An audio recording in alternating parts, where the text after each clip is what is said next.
오늘은 골로새서 2장 6절로 15절 말씀 가지고 십자가에 못 박고 중심에서 타락을 제거하다, 이런 주제로 말씀을 나누겠습니다.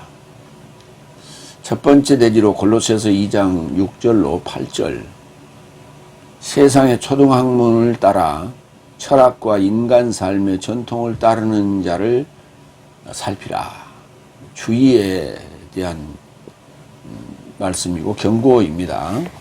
첫 번째 6절, 그런즉 네 삶이 그리스토스 예수를 주로 곁에 취한 것 같이 그 안에서 활보하라.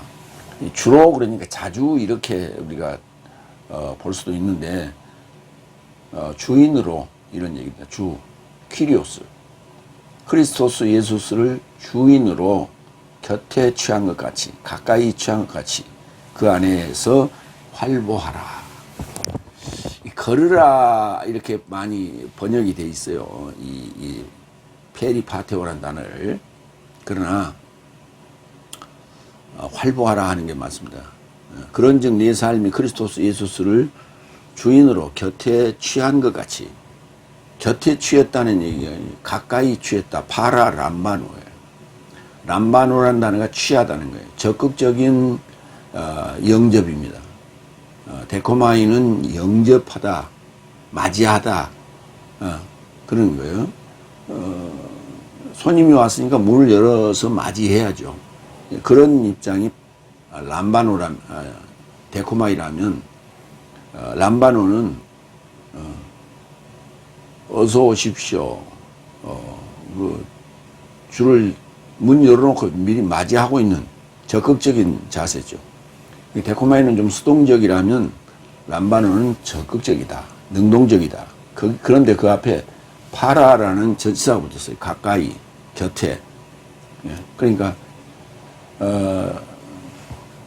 이렇게 손님이 왔는데 앞에 이렇게 맞이하고 이렇게 앉는 게 아니라 옆에, 가까이 오세요. 친밀감이죠. 그런 의미예요. 데살로니가전서 2장 13절 봅니다. 이를 통하여 내 삶도 하나님에게 끊임없이 감사한다. 네 삶이 내 삶 곁에서 정취한 하나님의 말씀을 곁에 취할 때 사람의 말로 영접하지 아니하고 오히려 하나님의 말씀을 진실하다고 영접하니 이 말씀이 또한 믿는 내 삶에서 활동한다. 여기 이제 파라람바노가 쓰였고 데코마이도 쓰였어요. 그래서 사람의 말로 영접하지 아니하고, 주님이 말씀하시는 거가 주체가 되니까, 영접하는 자는 받는 쪽이 되니까 수동적인 거예요. 적극적인 게 아니에요. 이 적극적이라고 하는 것은 강요하는 거예요. 말씀해 보세요, 뭐 이렇게.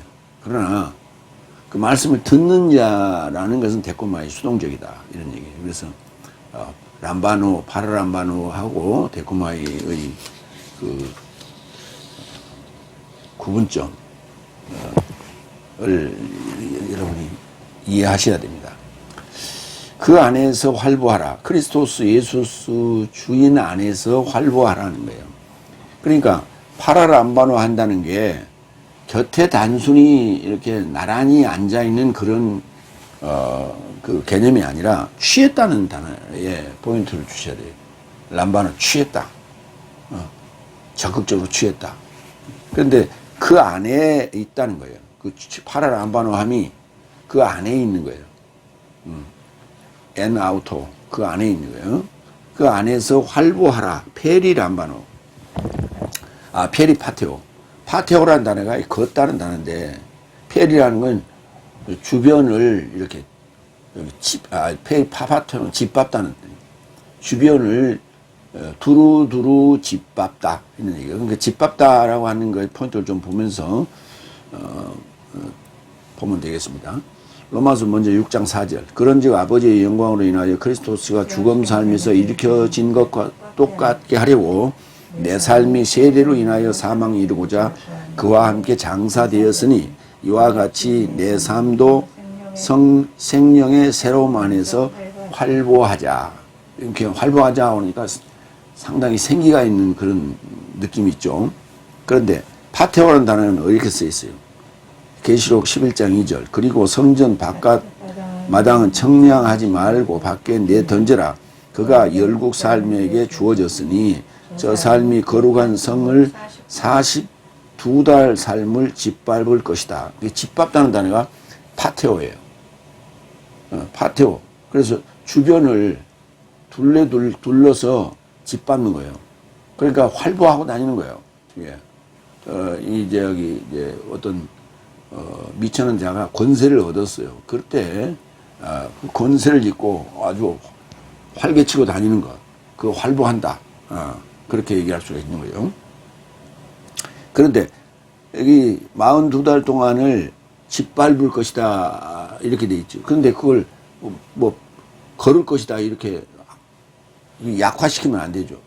거기에다가 펠이라고 하는 전치사가 앞에 붙었어요. 접두했어요. 그러니까 두루두루 짓밟다. 그러니까 활보하 다닌다 이렇게 말할 수가 있는 거예요. 그런데 그걸 걸었다라고 약화시켜버리면 안 되죠.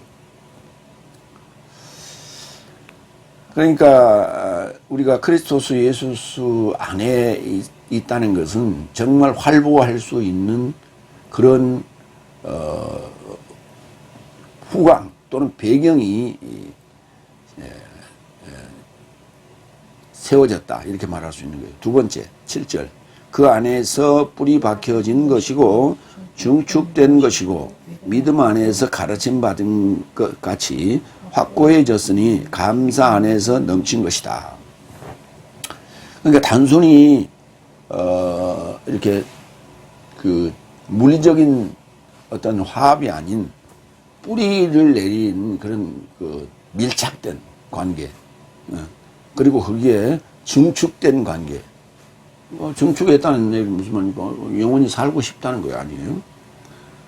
그 다음에 믿음 안에서 가르침 받았다는 거예요. 단순히 그런 보여지는 어떤 모습만이 아니라 지식으로도 가지고 있어서 그렇게 확고해졌다. 그러니 활보할 만 하죠. 그런데 활보만 하지 말고 감사도 해라. 뿌리 박혀졌다는 단어는 흐리조라는 단어예요. 흐리조 먼저 보겠습니다. 에베소서 3장 17절. 네 삶의 마음은 삶 안에 믿음으로 인하여 그리스도스를 거주하도록 사랑 안에서 뿌리가 박혀진 것이고 기초가 다져진 것이다. 넓이와 길이와 깊이와 높이가 무엇인지 모든 성도와 함께 붙잡고 힘내게 하려 합니다. 사랑 안에서 뿌리가 박혀졌다고 여기 또 이렇게 얘기해요. 그러니까 그 안에서 뿌리가 박혀졌다는 얘기는 사랑의 관계다. 밀착 관계다. 그걸 알 수 있죠. 그 다음에 증축됐다는 부분 좀 보겠습니다. 고린도전서 3장 10절. 내게 주신 하나님의 은혜를 따라 내가 지혜로운 건축자같이 기초를 둔 것이니 그런데 다른 이가 증축하고 있다. 그래서 각자 어떻게 증축하는지 보아라. 해서 이제 그 보석 그다음에 집 그 등등 있어서 불탈 것, 불에 탈 것을 얘기하죠. 근데 지푸라기는 불에 타고 보석은 불에 타지 않는 게 아니고, 그게 어떻게 무엇을 기초로 해서 증축했느냐라고 하는 거예요. 이 증축이란 단어가 오이코도메오가 지금 건축하다예요. 근데 앞에가 접두되어 있어요. 에피가 접두되어 있어요. 무엇에 이렇게 접촉하여 세운다는 거예요. 그러니까 증축이 되는 거예요. 믿음 위에 그러니까 반석 위에 그 교회를 세우는 거예요. 믿음이 반석 위에 교회를 세우는 그런 입장이죠. 고린도후서 1장 21절. 그래서 내 삶을 네 삶과 함께 그리스도스에 이루고자 확고하게 하신 분과 내 삶을 기름 부으신 분은 하나님이십니다. 확고해진다는 것이 뭐냐? 건축된다는 의미고, 건축된다는 의미가 바로 가르침 받았다는 거예요. 가르침 없이, 배움 없이 확고해질 수 없어요. 배우지 않으면 신념이 없기 때문에 자신이 가지고 있는 어떤 신념이 없기 때문에 흔들리죠. 바람에 흔들리는 가지처럼 갈대처럼 흔들리게 돼 있어요. 그런데 중심이 딱 잡혀 있으면 그게 확고하다는 얘기예요. 그러면 기름 부었다는 얘기가 기름 부으신 이는 그리스도스는 하나님이시라고. 그리스도스 굉장히 중요한 거죠. 그래서 확고하다 이렇게 말할 수가 있는 거예요. 감사 안에서 넘친 것이다. 넘치다. 페리슈어.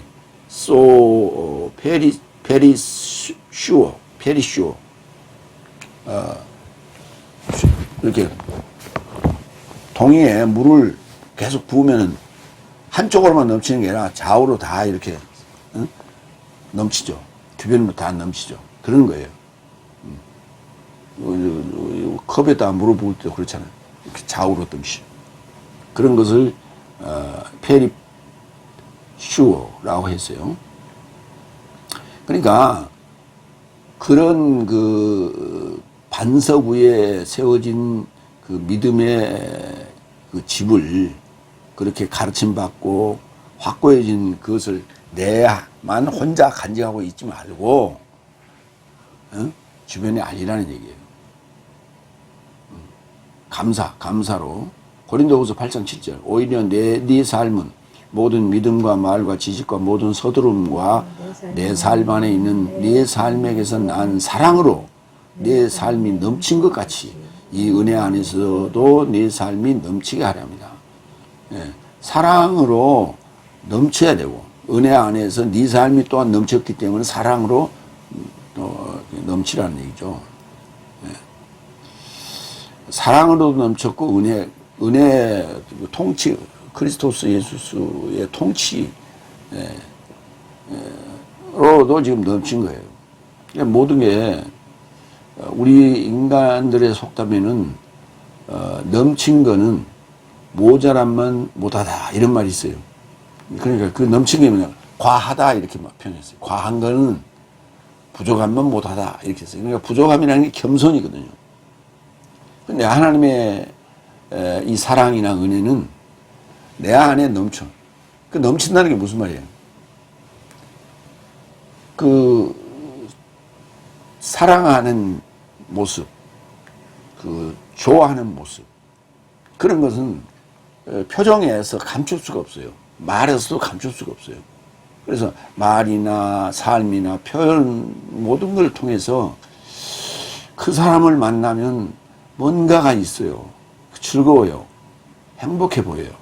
이런 어떤 실제 말로까지 전한다 안 해도 삶과 표정에서 넘치는 어떤 그런 사랑과 은혜가 필요하다. 그걸 통해서 이제 대화하게 되는 거예요. 서로. 아니, 항상 만나면 싱글벙글 행복해 보이고 미소를 띠고 있는데 대화해 보고 싶죠. 궁금해요. 당신은 도대체 무엇을 가지고 있기 때문에 그렇게 늘 행복해 보입니까? 궁금하잖아요. 세 번째, 8절. 누가 그리스도스를 따르지 않고 세상의 초등학문 삶을 따라 철학과 인간 삶의 전통을 따르는 허무한 속임수로 인하여 네 삶을 노략질하는 자가 있지 않는지 살피라. 세상의 초등학문 그랬어요. 이 코스모스, 우리가 이제 아는 세상은 많은 복잡한 세상이죠. 세상에 누가 권력을 잡느냐에 따라서 세상이 또 허무감을 느끼고 비통함을 느낄 때도 있고 행복감을 느낄 때도 있고 이렇게 희노애락이 늘 교차되는 그런 그 들판이에요, 들판. 그래서 이 코스모스라고 하는 단어를 보면 우주라는 번역을 했어요. 우주가 뭐냐? 우주 공간에는 많은 별들이 있는데 그 별들이 서로의 인력을 통해서 이렇게 공존하고 있는 거예요. 그러나 언제든지 힘이 약하면 상대 별에 잡혀 먹기죠. 그게 세상이에요. 인간 사회도 마찬가지예요. 그 스쿨 존이 있고 거기서는 조심해야 돼요. 그 다음에 우리가 그 인간들이 갖춰야 될 어떤 그 존이 있잖아요. 범접할 수 있는 공간. 그러니까 사랑하는 사이는 밀착할 수 있지만 그렇지 않은 사이는 일정한 간격을 두고 우리가 이렇게 공존하는 거예요. 그래서 그런 그 공간 속에서 흐르는 어떤 그 자존심 이런 대결이죠. 그런 공간은 그런 상대적 질서. 그러니까 우주라고 하는 그 질서로도 번역했는데 우주의 질서는 상대적 질서예요. 인간사 사이사이 관계도 상대적 질서예요. 그러니까 하나님 나라는 상대 질서가 아니라 절대적 질서예요. 그래서 코스모스를 하나님 나라로 이렇게 인도하는 것이 하나님의 계획이죠. 그래서 그런데 천국을 설명할 때 다섯째 날 교회에서는 여기서 어떻게 공덕을 쌓느냐, 어떻게 공덕을 쌓느냐에 따라서 하늘나라에 가서 천국에 가서 주어지는 상급이 다 다르다는 거예요. 여기서 그 뭐 적선도 안 하고 봉사도 안 하고 감사도 안 하고 했으면은 하나님 나라에 가서는 거지로 살 것이고, 그렇지 않고 이렇게 많은 봉사와 적선을 하고 이렇게 많은 일 주의 일을 했다면 그 고대 공실에 가서 살 것이다. 그것은 뭐냐면 상대적 질서예요. 그 인간 이 세상과 똑같은 거예요. 응? 거기는 그런 게 없어요. 응? 헬라인이나 유대인이나 수구디아인이나 종이나 자유자나 아무 구별이 없다고요. 거기는 평등한 곳이에요. 그래서 거기는 절대 질서예요. 다 하나님들이라고요. 그것을 원하시는 거예요. 절대 질서를 원하시는 거예요. 그것이 바로 그와 반대되는 것이 세상의 코스모스예요. 그래서 코스모스를 잘 표현하고 있는 구절은 마태복음 13장 38절. 들은 세상이요. 야전. 야자.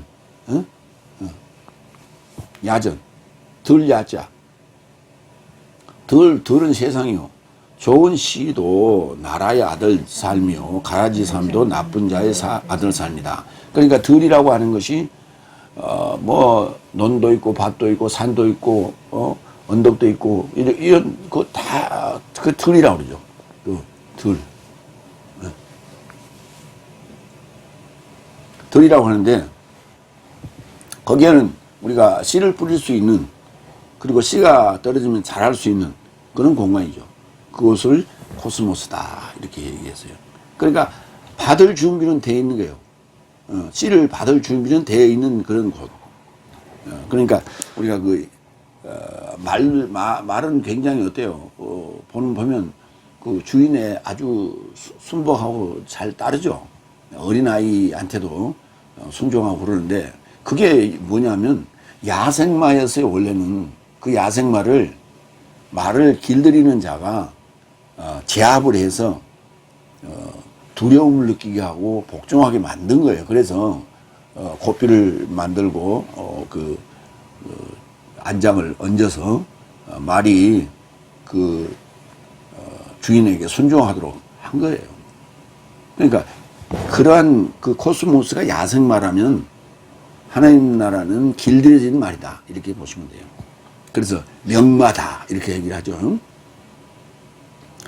그 다음에 초등한문 좀 보겠습니다. 스토이케이온이라고 하는데 갈라디아 3장 9절.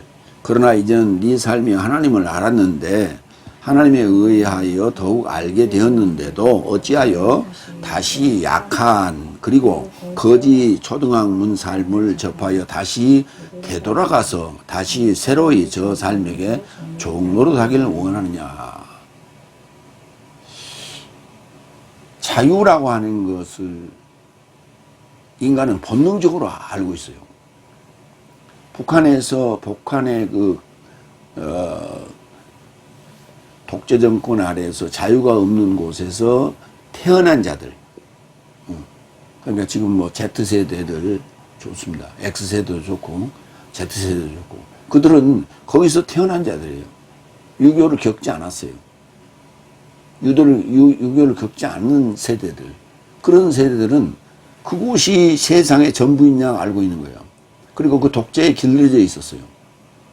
그런데도 불구하고 그들이 어떠한 탄압을 받거나 생애 어떤 그 불리한 상황에 있을 때 위험을 접했을 때 그 위험이라고 하는 건 뭡니까?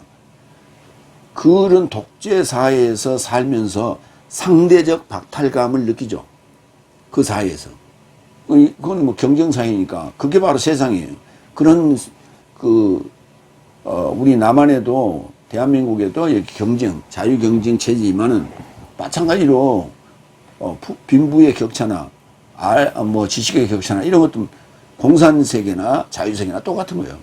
그런데 그것을 인정하고 살려고 했지만 부당한 어떤 탄압을 받았을 때는 그도 자유를 갈망하게 된다 이 말이에요. 그래서 탈북을 합니다. 중국을 통해서. 그러니까 황해도에서 탈북을 하려면 그 휴전선으로 이렇게 판문점 쪽으로 넘어오면 돼요. 그게 빨라. 그런데 북한 사람들은 중국 쪽으로 넘어가요. 거기서 저 황해도 함경북도를 향해서 올라간다고. 그래서 그들의 사고는 그렇게 돼 있어요. 그쪽 국경은 그래도 좀 허술하다. 그 다음에 대한민국과 접해 있는 휴전선은 경계가 엄하다. 이렇게 알고 있어요. 그렇기 때문에 밑으로 넘어오지 않아요. 왜? 그때가는 뭐 문제가 생길 수 있으니까. 그래서 중국을 통해서 태국을 통해서 라오스를 통해서 그래가지고 그 대사관과 연결하고 브로커와 연결해서 국내로 들어오게 됩니다. 그런데 국내에서 이제 많은 자유를 만끽하고 북한과 차이가 있다고 하는 것을 알고, 그리고 내가 인간답게 살 수 있다라고 하는 것을 이제 충분히 느꼈어요. 그렇게 해서 자유의 몸이 됐습니다. 그럼에도 불구하고 북한의 꼬임에 의해서 또 넘어가요. 탈북을 했던 자들이 탈남을 또 하는 거예요. 그래서 중국을 통해서 또 북한으로 또 들어가요. 그래서 북한에 가서 그들의 선전 도구로 전락하는 거예요. 그러면서 그때 이거 해주고 집도 주고 못 주고 하니 그 달콤함에 넘어가는 거예요. 또 그러니까 남한에서 자유를 너무 만끽한 거예요. 방종한 거예요. 그러니까 여기서 살기가 힘들어졌으니까 그렇겠죠. 여기 살 수 있는 어떤 그런 감사의 조건이 됐다면 그걸 안 했겠죠. 안 갔을 거예요. 그러니까 활보하는 건 좋은데 감사할 줄 알아야 되는 거예요. 자유를 느꼈다면, 자유를 만끽한다면 감사가 그 자유를 절제할 수 있는 거예요. 근데 그 감사할 줄 모르고 그저 그냥 주어진 대로 마구잡이로 살다 보니까 다 탕진하고 알거지가 된 거죠. 그러니까 북한에서 달콤한 그 제안을 하니까 다시 남한을 또 탈출해서 또 북한 넘어가는 거예요. 그런 얘기예요, 얘기가. 거지, 약하고 거지 같은 초등학문이 그쪽으로 다시 가는 달콤하게 하는 거예요. 그러니까 무슨 말이냐면, 여섯째 날에 들어와서 설교를 들어보니까 너무 재미없어. 뭐 성경을 알아야 되고, 뭐 공부해야 되고, 내가 학교 다닐 때도 공부 안 했는데, 이 교회 와서 또 새롭게 지금 신앙생활 지금 수십 년 했는데, 이제 또 공부를 새롭게 해야 되냐 말이냐. 짜증나. 감사가 아니라 짜증이 나. 그러니까 그러니까 또 옛날 설교를 들어보니까 뭐 웃고 달고 재미나고 뭐 음담배설도 알고. 그러니까 목회자가 무슨 그런 음담배설하고 하는 뭐 말쟁이 이게 그게 무슨 은혜라고 착각을 하는 거예요. 그러니까 모처럼 들어보니까 너무 재밌어. 그래서 또 그쪽으로 또 들어가. 이런 얘기예요. 그러지 말라는 얘기예요. 그쪽에서는 종로로 하는 거예요. 자유자가 아니에요. 북한 가면 종로로 하는 거예요. 자유의 물결은 없어요. 그러면 그 이후에 그 인생은 뻔한 거예요. 철학과 인간 삶의 전통을 따르는 허무한 속임수에 넘어간 거예요. 속임수로 인하여 네 삶을 노략질하는 자가 있지 않는지 살피라 그랬어요. 철학으로 유인하는 거예요. 전통으로 유인하는 거예요. 허무한 속임수로 유인하는 거예요. 여기에 넘어가지 말라는 거예요. 철학이라는 단어가 이제 자주 쓰이는 말이죠.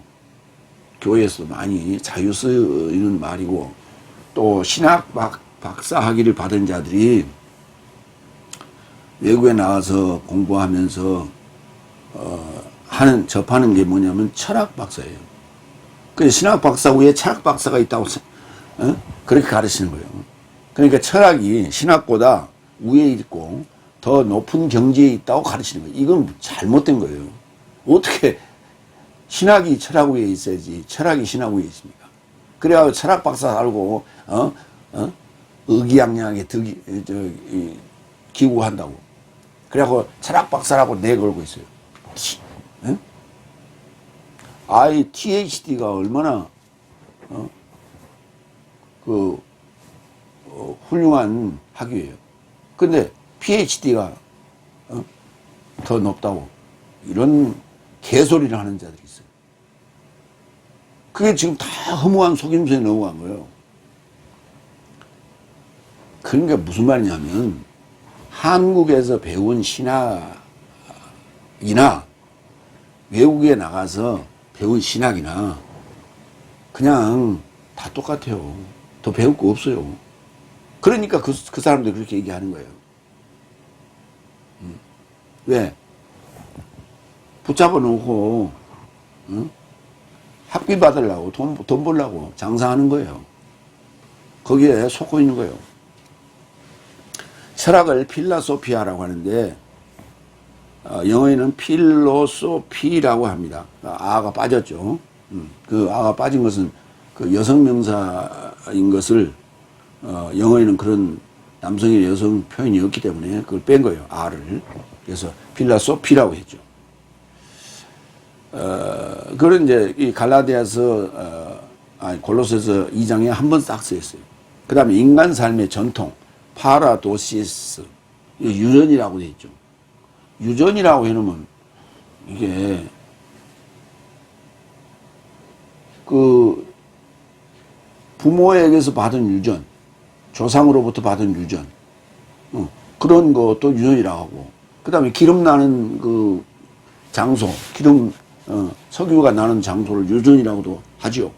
그래서 전통이라고 했어요. 전통이 훨씬 더 우리가 이해가 쉽잖아요. 전통을 따르는 허무한 속임수, 아파떼, 그 속임수에 넘어가서 아파떼 내 삶을 노략질하는 쉴라고 개오, 노략질. 노략질하면 무슨 생각이 납니까? 외구들 기억을 하시면 돼요. 외구들이 와서 우리 남해안 해안에 와서 노략질을 많이 했었죠, 과거에. 전통 마태복음 5장 2절로 3절 무엇을 인하여 당신의 제자 삶은 장로 삶의 전통을 위반합니까? 왜냐하면 언제나 빵을 먹으면서 저 삶에 손을 씻지 않습니까? 않습니다. 그러자 그가 답변하여 저 삶에게 언급하셨다. 내 삶도 무엇을 인하여 내 삶의 전통을 인하여 하나님의 계명을 위반하는가? 그러니까 유대교의 전통이라고 하는 것은 하나님의 계명을 위반하는 거였어요. 그러니까 우리는 율법이 뭐 600 몇 개가 있다 이렇게 얘기를 하는데 그거는 전통이에요. 율법이 아니고 전통. 율법은 그렇게 많지 않아요. 율법은 우리의 죄를 인식해야 하는 거예요. 아, 내가 죄를 지었구나. 아, 내가 죄인이구나. 하는 것을 알려주는 그런 경고장이에요. 경고장. 그게 율법이지. 율법은 지킨다 못 지킨다 이런 얘기 아니에요. 뭐 500몇 가지 600까지 뭐 지킬 수 있니 그런 소리를 자꾸 하는데 그거는 전통이에요. 유대 전통. 우리가 구분해야 돼요. 그걸 율법이라고 착각을 하고 그렇게 가르치고 있는데, 그래서 율법은 지킬 수 없다. 지킬 수가 없는데 예수님이 오셔갖고 말씀하시는 건 율법을 더 강화했다고요? 그 말이 됩니까? 아니, 열도 지킬 수 없는데 12이나 15을 어떻게 지킬 수가 있어요? 더 어렵지. 그래서 율법을 강화했다고? 그런 엉터리 같은 설교가 어디 있고 그런 교리가 어디가 있어요? 율법은 사망의 법이라고요. 죄를 깨닫게 하는 거예요. 그래서 5째 날에서 6째 날로 넘어오게 하는 거예요. 죄를 깨달으면 다 바쳐야 돼. 다 버려야 돼. 그래서 네가 가지고 있는 모든 재물을 다 팔아서 가난한 자들에게 나눠주고 나를 쫓으라고 그랬잖아요. 부자 청년에게. 그 상황이 되는 거예요. 그걸 깨달았다면 율법을 안 거예요. 율법을 안 거. 율법을 통해서 죄인인 것을 깨달은 거예요. 그러니까 법이 없으면 범죄를 했어도 그게 죄가 아니에요. 죄로 정죄할 수가 없어요. 근데 죄를 정죄할 수 있는 그 법을 준 거라니까. 넷째 날 모세에게. 그리고 5째 날 위탁교육을 시킨 거니까 후계자가 천기 아래서. 그 상황에서 말씀을 배웠으니까 내가 죄인이구나 알아야 돼. 그러면 죄인이구나를 알았으면 나를 구원할 자가 오셔야 됩니다 라고 하는 거예요. 기다려야 되는 거예요. 그걸 강구해야 되는 거예요. 근데 갑자기 신약을 봐서 신약을. 근데 예수님이 오셔가지고 뭐 우리 죄를 위해서 십자가에 죽으셨다. 그러니까 당신은 죄인이 아닙니다. 갑자기. 그래놓고 또 구약 또 야곱의 뭐 축복이 뭐 어쩌고 저쩌고 또 계속 또 구약을 또 얘기합니다. 그게 헷갈리는 거예요. 왔다 갔다 헷갈리는 거예요. 또 어느 걸 맞는 거야. 이게.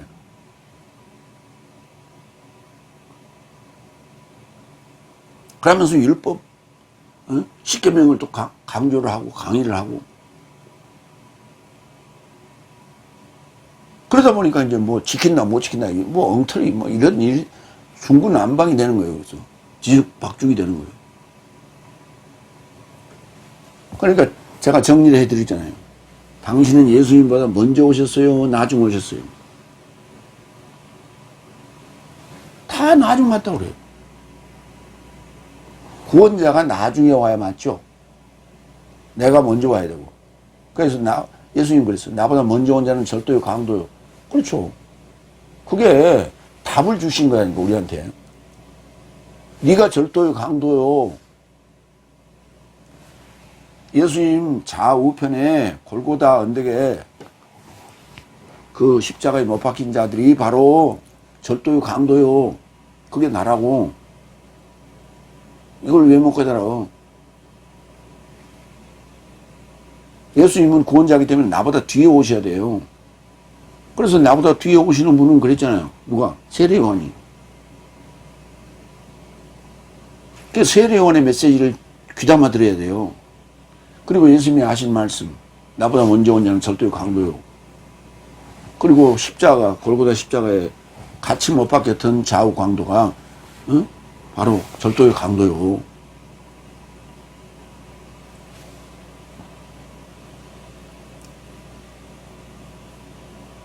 그러니까 성경을 역사적으로 보니까 문제라고요.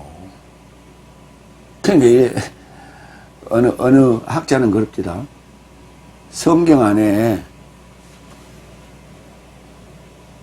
진리의 말씀도 있고 그 다음에 그렇지 않은 것도 있고, 그러니까 성경을 쪼개버리는 거예요. 성경이 뭐라고 하는 정의를 못 내는 거예요. 성경을 통으로 봐야지. 이렇게 성경을 나눠버리면 예수님 말씀, 사도들의 말씀, 예언자의 말씀, 여호와의 말씀, 요것만 딱 빼놓고 나머지는 다 싹 털어버려야 돼. 그럼 성경이 아니지. 그게 전부 같이 섞여서 언급해 주면서 서서히 갈라지게 만들어야 되는 거예요. 그게 없으면 갈라질 수가 없어요. 어디 안에서? 내 안에서. 그래서 그걸 섞어놓은 거예요. 사탄의 얘기도 마귀의 얘기도 서기관 바리새인들의 말도 다 그렇게 섞어놓은 거예요. 근데 그거 다 털어버려야 돼. 그러니까 성경은 하나님의 감동으로 된 게 아니라니까. 그러니까 하나님의 감동으로 된 얘기만 골라내고 그렇지 않는 건 싹 털어버리니까 성경이 이상해지잖아. 성경이. 그러니까 그건 그런 선입견을 가지고 성경을 번역한 거라고. 디모데후서 3장 16절을. 포니스토스, 응?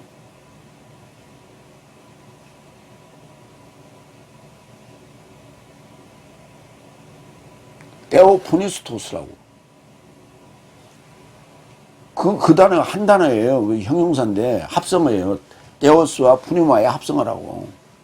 테오스와 푸니마의 합성어가 형용사로서 지금 뭔가를 표현하고 있는 거예요. 아니, 초등학교 때부터 배우는 게 명사, 동사, 형용사, 부사 이런 거 아니에요. 품사 아니에요. 품사.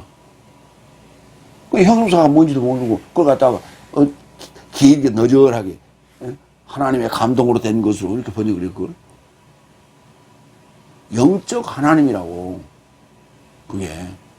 그래서 성경이 여호와의 말씀도 있고 예언자의 말도 있고 예수님의 말씀도 있고 사도들의 말씀도 있고 그렇지 않는 그런 사탄 마귀의 말씀도 있죠. 그 전부를 다 통틀어서 뭐라고 부르냐? 영적 하나님이라고 부르는 거예요.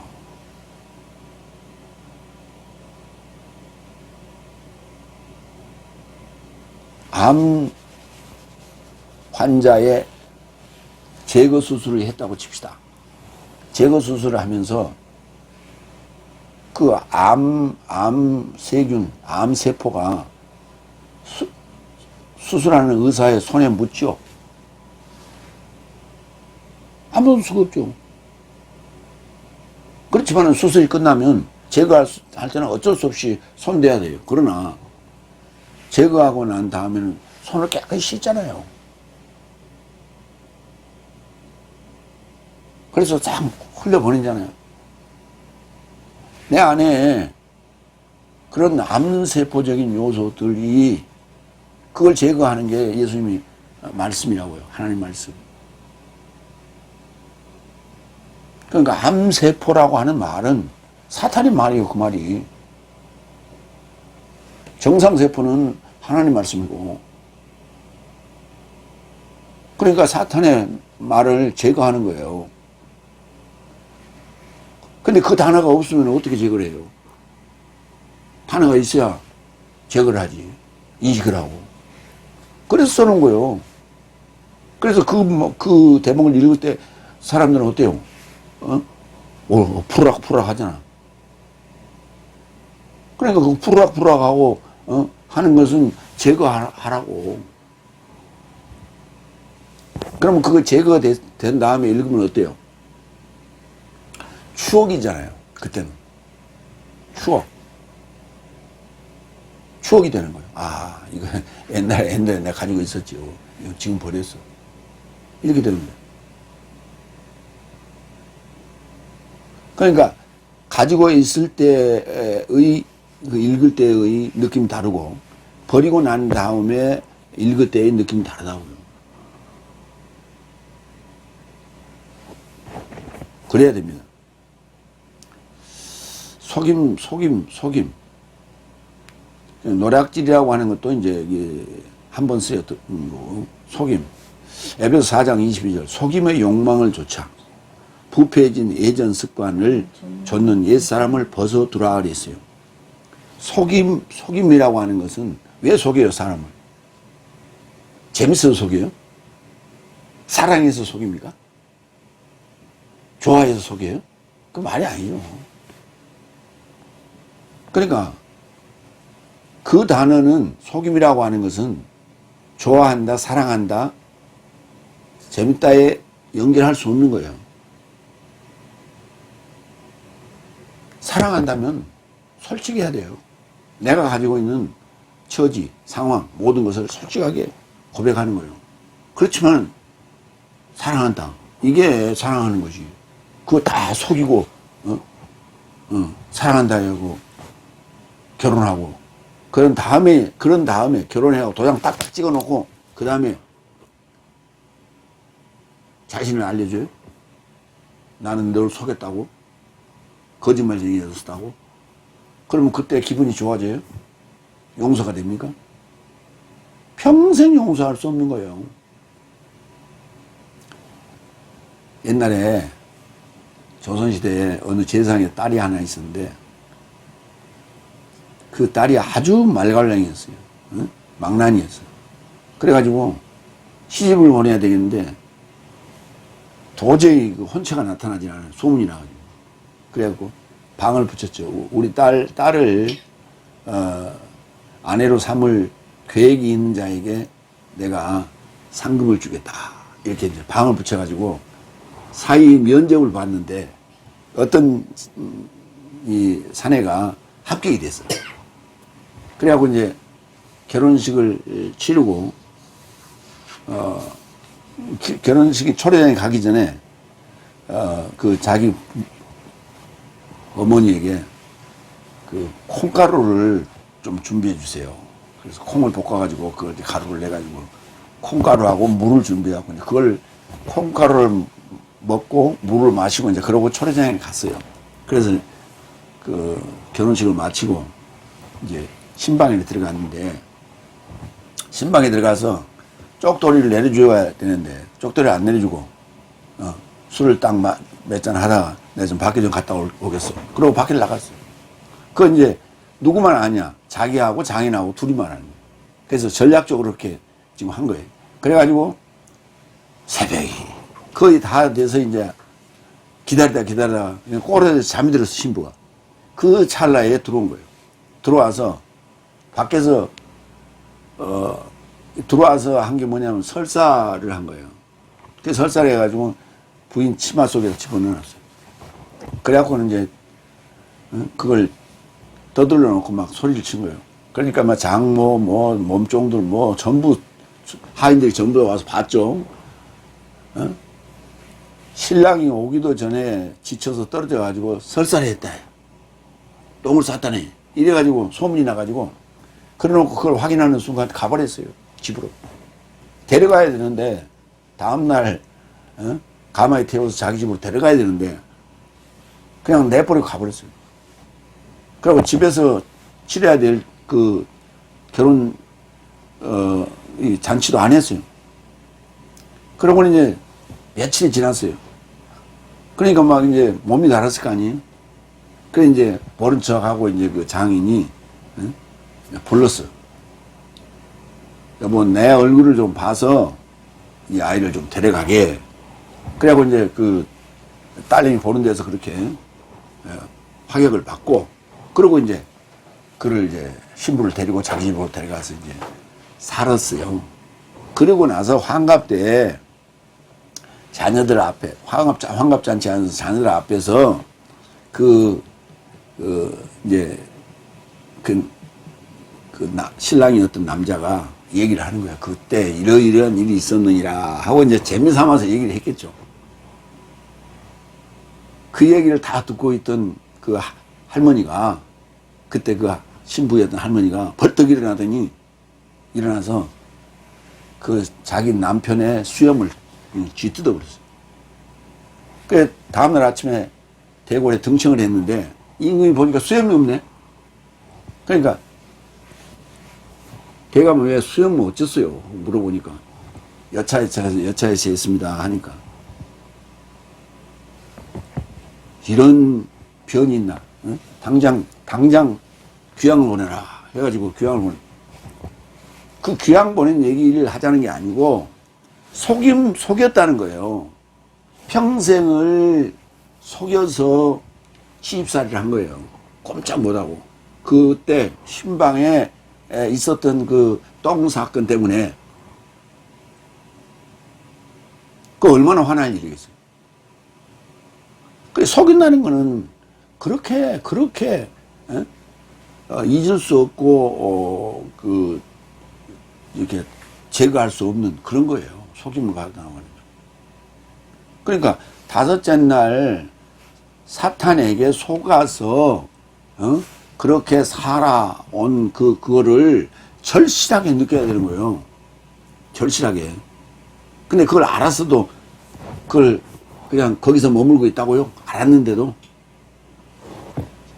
신천지 이만희에게 속아서 거기서 인생을 탕진했는데 그걸 알았는데도 거기서 가만히 있다고? 나는 이제 어쩔 수 없어. 이제 나가서 뭘 할 거예요? 여기서 그냥 살래 그냥. 그러고 있어요? 그 화나지도 않아? 평생을 애 낳고 살았던 그 할머니가 그때 첫날 밤에 속임을 당했던 그것이 억울해서 남편의 수염을 뽑을 정도로 그렇게 화가 났는데 자기 인생을 망쳤는데 신천지에서 이만희한테 속아가지고 근데 거기서 가만히 있다고? 속이 안 뒤집히고? 그래서 철학을 필라소피를 궤변이라고도 하는 거예요. 궤변. 철학을 공부하고 철학에 미친 사람들은 이런 소리 하면은 날 보고 미쳤다고. 그걸 궤변이라고 해. 찾아봐. 사전에 가면 있어. 궤변이라고.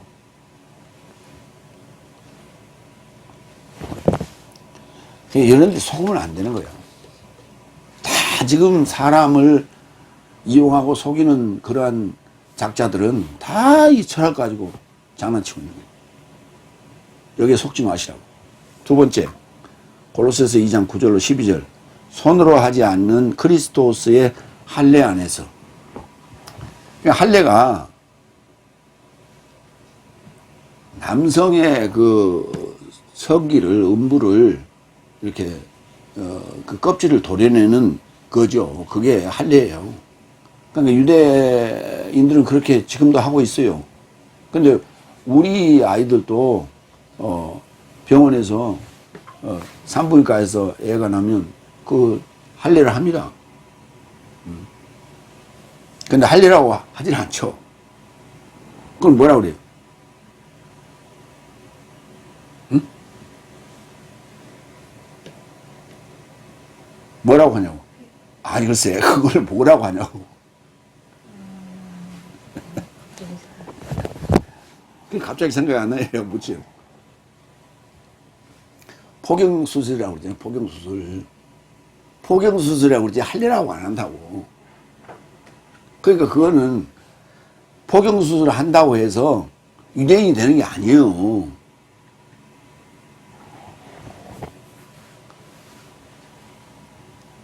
네 번째, 10절. 그 안에 신성의 체험이 모든 몸으로 거주하기 때문에 그리고 내 삶이 그 안에 채워진 것이니 그는 모든 우두머리와 권세의 머리다.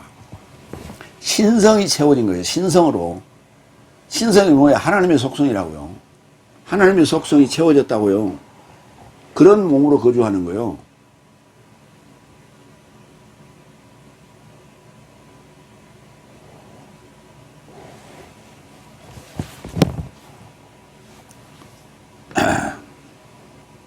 먼저 신성. 신성이라고 하는 그 테오테스라는 단어도 이것도 형용사예요. 테오스의 형용사입니다.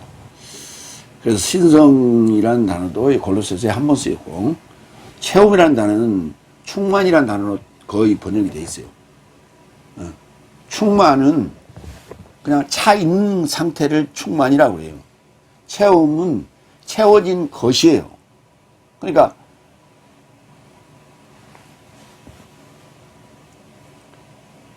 채움이라고 하는 그 어감 속에는 채워지는 과정이 아련히 이렇게 보여진다고요. 그려진다고요. 그래서 충만이라는 단어보다는 채움으로 했어요. 왜? 채우다의 명사형이기 때문에. 충만은 뭐에? 채우다의 명사형이에요. 충만보다는 채움이 더 낫죠. 어감이 같으니까. 모든 몸으로 거주하기 때문에. 몸으로라는 단어를 이걸 이제 번역은 육체로라고 번역했는데 육체로 아니에요. 소마티코스예요. 부사입니다. 몸으로.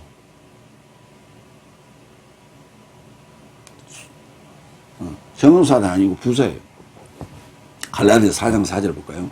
그때 기한에 채움이 왔고, 그러니까 뭔가가 채워져서 딱 완성이 되단 말이에요. 채움이 왔고, 그러니까 기한이 차근차근 찼다 이 말이에요. 완전히 채움이 와서. 그래서 그게 과거서부터 해오는 어떤 연속성이 이렇게 보여지죠. 기한에 채움이 왔고, 하나님은 법 아래에서 발생한 여자에게서 나 발생한 그의 아들을 내보내셨다. 기한이 채워지니까 온 거예요. 그 기한이 이 지구상의 인류 사회에 공통적으로가 아니라니까. 아니, 한번 생각해 보세요. 어제 아이가 탄생했어요. 그런데 오늘 예수님이 기한이 차서 오셨다고 칩시다. 역사적으로.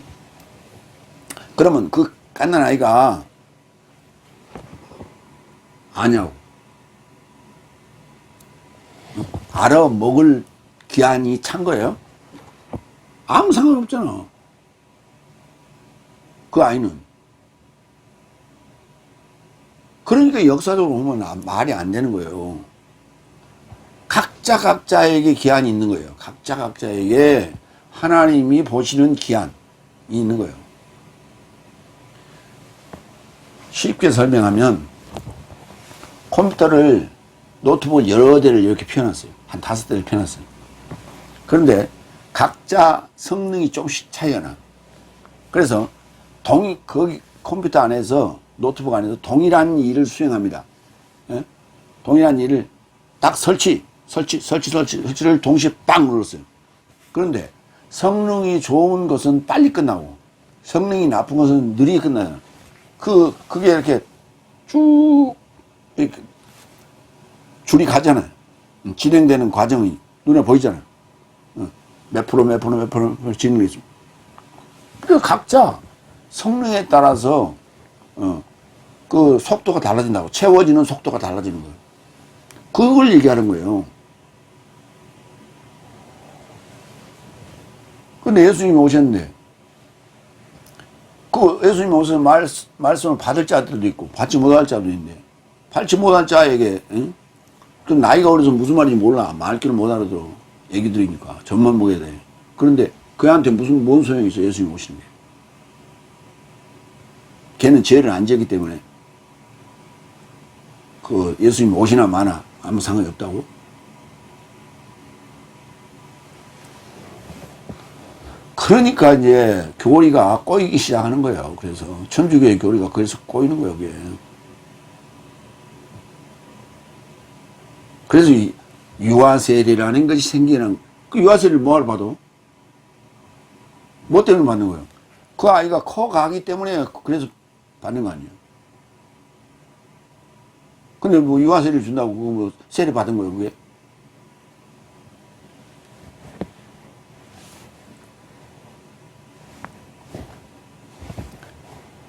그때 체험이 왔고, 로마서 13장 10절. 사랑은 이웃에게 악을 저지르지 않는다. 그런즉 사랑은 법의 체험이라고. 그러니까 사망의 법인 율법은, 그러니까 죄의 법이 채워질 때, 그 죄가 가장 성할 때 사망의 법이 와요. 사망의 법이 와서 또 그 법을 채우는 거예요. 그 법을 채운다는 말은 반대적으로 속을 비우게 되는 거예요. 법이 채워지면 내 속은 비워지게 되는 거예요. 뭐가? 죄의 속성이 비워지는 거예요. 그게. 그걸 포기하게 되는 거예요. 욕망이 포기되게 되는 거예요. 그래서 죄가 이렇게 채워졌다가 다시 법이 와서 법이 또 채워지면 법은 또 똑같이 그래프를 이렇게 그려요. 상승 그래프를 그리는데 죄가 채워지는 때는 까맣게 그 삼각형이 다 채워지지만은 법이 채워질 때는 선만 간다고. 그리고 밑에는 허공이에요. 삼각형이. 그때 예수님이 오시는 거예요. 그때 가난해진, 거지가 된 그 상황에서 예수님을 맞이하게 되는 거예요.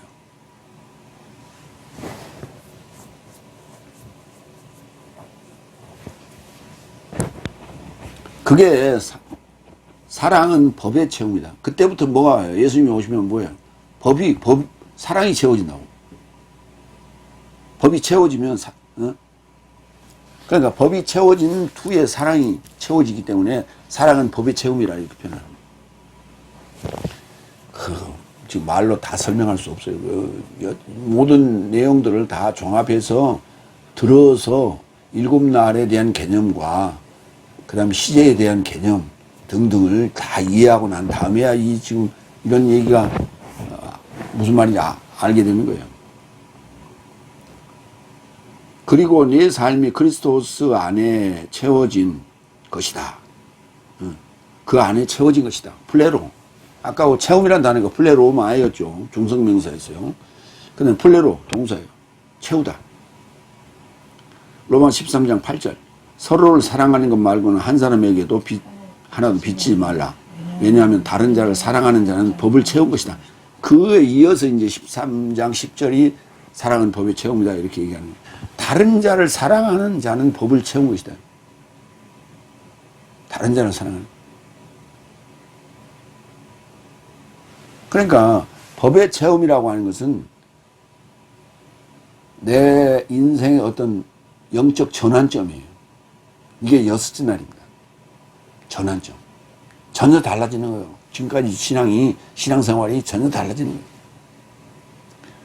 그러니까 다섯째 날 신앙생활을 계속 하게 되면 물에 물 탄 듯 술에 술 탄 듯 하고 가는 거예요. 그러다가 숨이 끊어서 가는 거예요. 그 인생에서 영적 전환점은 없어요. 뭐 방언하고 뭐 은사 받은 거 그건 다섯째 날에 다 넷째 날 다섯째 날 속한 삶이에요. 그건 영적 전환점이 아니에요. 왜? 영적 전환점이라고 하는 것은 말이야. 모반이에요, 모반. 목숨을 내놓을 만한 그런 모반. 성공하면 영웅이 되는 거고 실패하면 역적이 되는 거예요. 그 역적 모반의 일을 하는 거예요. 그게 영적 전환점이에요. 은사를 체험하는 것은 그것은 더한 거예요. 더한 거. 플러스. 그 영적 전환점이 아니에요. 우두머리와 권세의 머리이다. 그러니까 우두머리와 권세 위에 새로운 머리가 하나 오신 거라니까. 그러니까 그 우두머리와 권세를 내가 배반하는 거예요. 나의 우두머리와 권세를 배반하는 거예요. 그러니까 모반인 거예요. 그 마리아라는 노래가.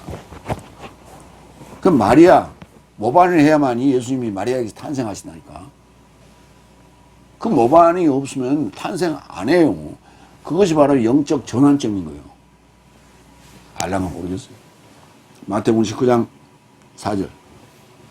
그러자 그가 답변하여 저 삶에게 언급하셨다. 시작부터 남성과 여성을 만드신 분이 저 삶을 만드셨다는 것을 네 삶은 읽어보지 못했냐. 여기 시작이라는 단어가 아르케, 우두머리. 그러니까 예수님께 제압받아야 될 요소들이 창조 때부터 한날 창조 때부터 다섯 날까지 우두머리 역할을 했다고요. 시작이 우두머리 역할을 한 거예요. 첫사람 아담의 속성이 우두머리 역할을 했던 거예요. 그것이 나의 남편이었고, 그가 예수님에게 굴복되는 거예요. 그래서 우두머리나 권세의 머리가 되는 거예요. 예수님이 케팔레. 그렇기 때문에 그 과정에서 예수님이 머리가 되는 그 과정이 바로 그 과정의 전 단계가 무슨 일이에요? 예수님을 지금 머리가 됐다는 얘기, 예수님을 추대해서 왕으로 세웠다는 얘기 아니에요. 그럼 그 전 단계에 뭐가 있었냐? 모반이 있어야죠. 몰래 숨어서 모반해야지. 그래서 모반이 들통 난 거지, 결국은. 모반한 게. 근데 들통 났으면 뭐해? 괜찮지. 응? 나의 머리가 예수님인데. 마태복음 7장 28절 29절. 그리고 예수께서 이런 삶을 완성하게 되자 무리 삶이 그의 교훈에 접하여 충격받더라. 왜냐하면 저 삶을 가르치는 것이 서기관 같지 않고 권세를 가진 자 같았더라. 권세자 같았더라고요. 모습은 허름하고 출생지는 나사렛 출신이에요. 갈릴리 출신이에요.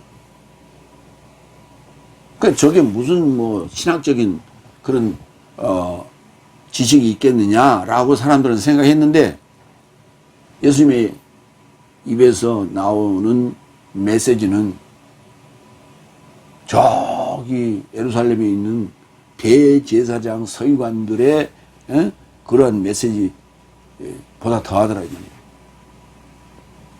그런 권세를 가진 자 같더라. 그렇게 표현했어요. 마태복음 8장 20절.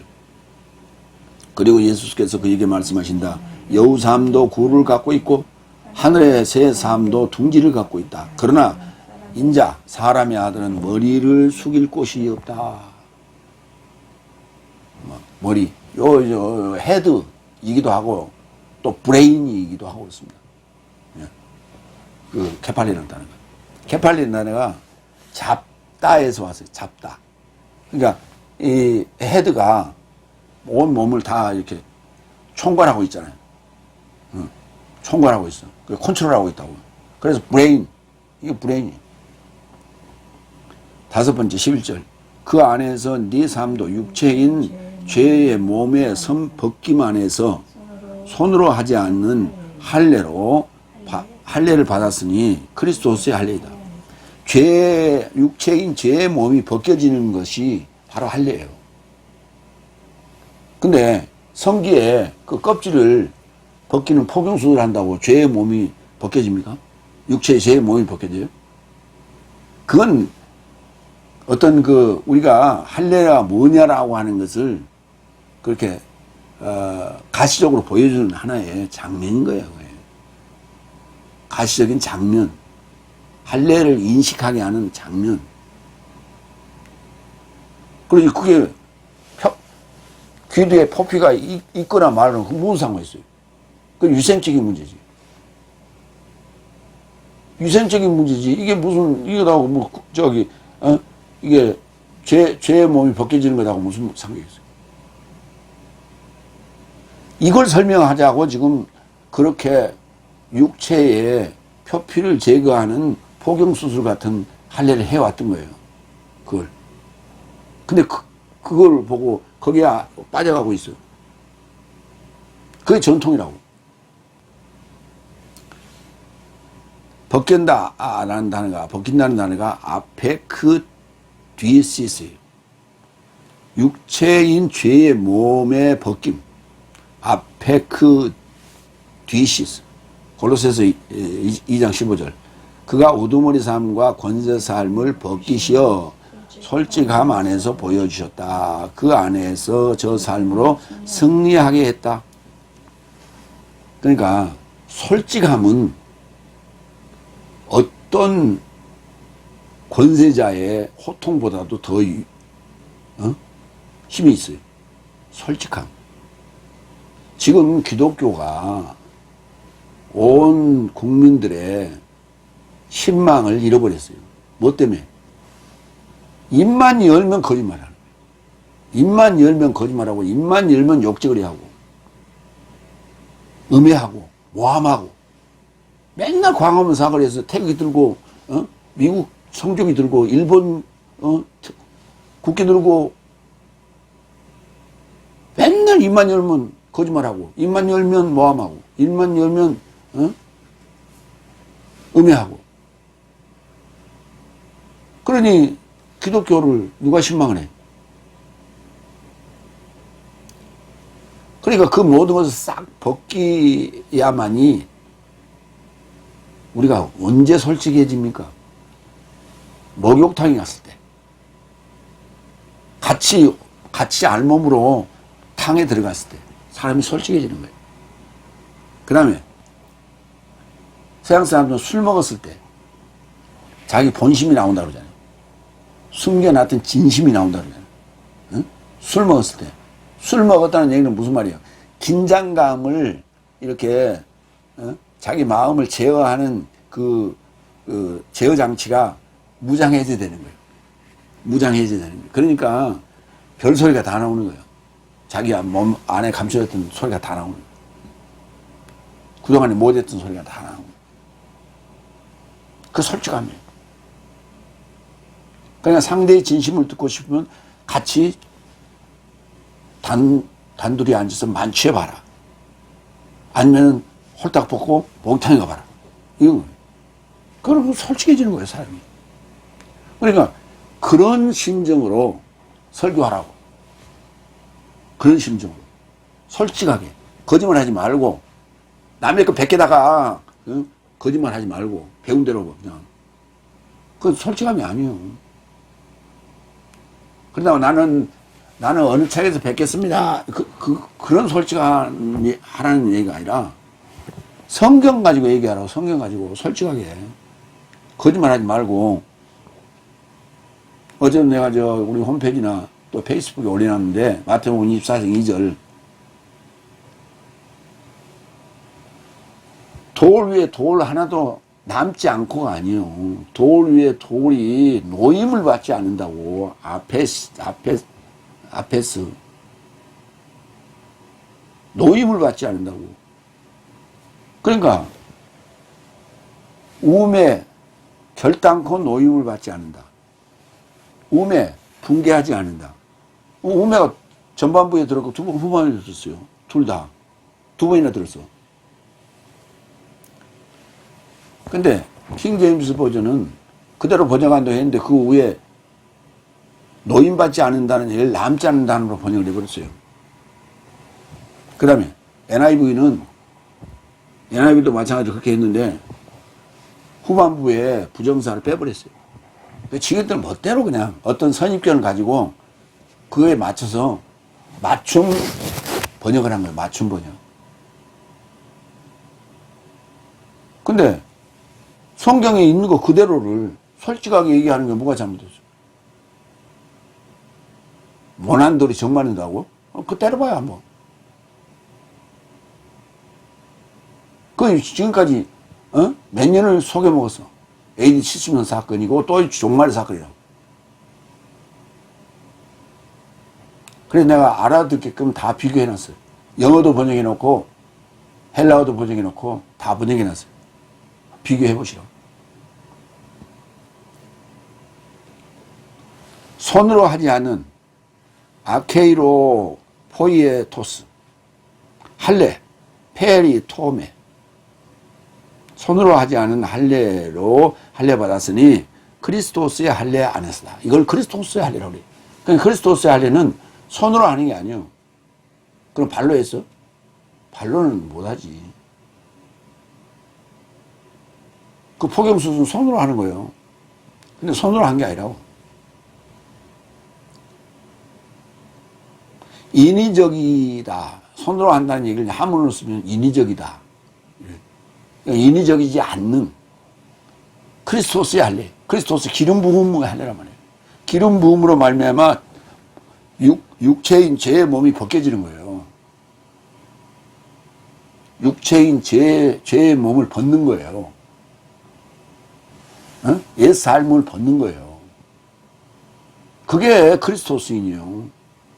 옛 삶을 벗고 새 삶을 사는 것이 그리스도스인이에요. 기름 부음 받은 자. 그 옛 삶을 정리하고 거기서부터 분리된 자가 사도라고요. 아포스톨로스. 마가복음 14장 58절. 내 삶은 손으로 만든 이 성전을 내가 헐고 새날 삶으로 인하여 손으로 만들지 않는 다른 성전을 세울 것이라고 말하는 그에게서 들었다. 이제 예수님을 모함하는 그 고변의 고변하는 인사가 이렇게 얘기를 했단 말이에요. 제대로 얘기했어요. 손으로 만든 성전을 헐고 손으로 만들지 않는 성전을 내가 3일 후에 세우겠다고. 그 얘기를 했을 때 아니 그게 손으로 만들지 않은 성전이 도대체 뭐냐고 따져 물어야지. 그걸 왜 안 따져 물어? 손으로 하지 않는 성전이 뭐예요? 교회지. 새 예루살렘 성이고 새 하늘과 새 땅이고 그걸 교회라고 그러는 거예요.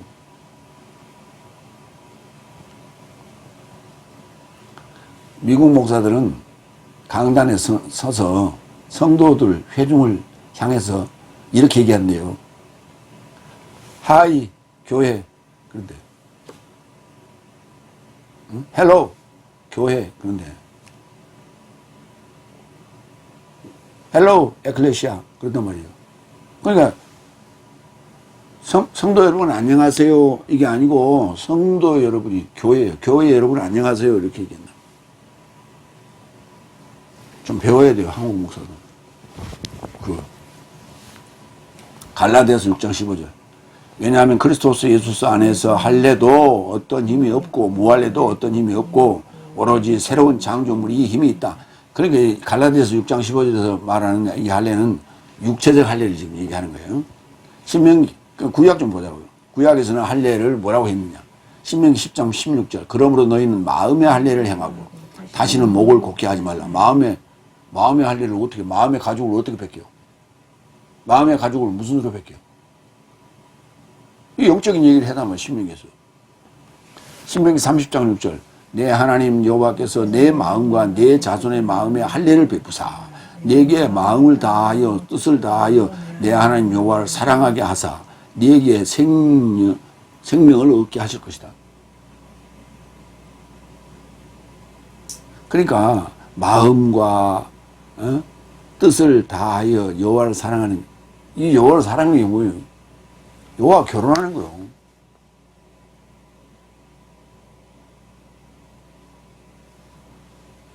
희생양의 신부가 되는 거예요. 그게 사랑이에요. 그거 뭘로 해?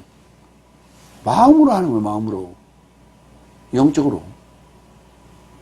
근데 육적으로 오신 역사적인 예수하고 어떻게 예수님이 지금 안 보시는데요. 어떻게 결혼해?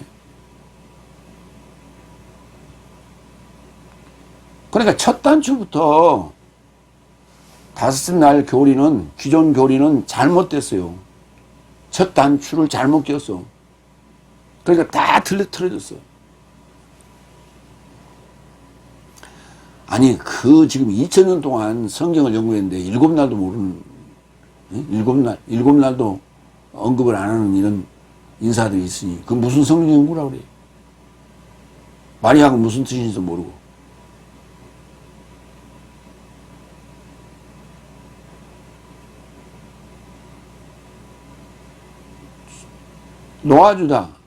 놓아주다는 단어를 사하다라고 번역했어요. 아페스 주기도문에서. 그러니까 사하다라고 번역하려고 그러니까 빚이라는 단어를 죄라는 단어로 바꿔버렸어요.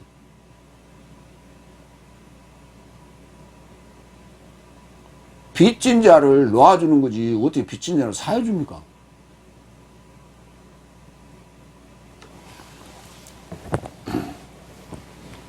여섯 번째 12절. 내 삶이 세례 안에서 그와 함께 장사되었으니 그 안에서 내 삶도 죽음에서 그를 일으키신 하나님의 활동의 믿음으로 인하여 함께 일으켜졌다. 그러니까 그리스도스의 할례를 세례로 언급했어요. 내 삶이 세례 안에서 그와 함께 장사되었다. 그리스도스의 할례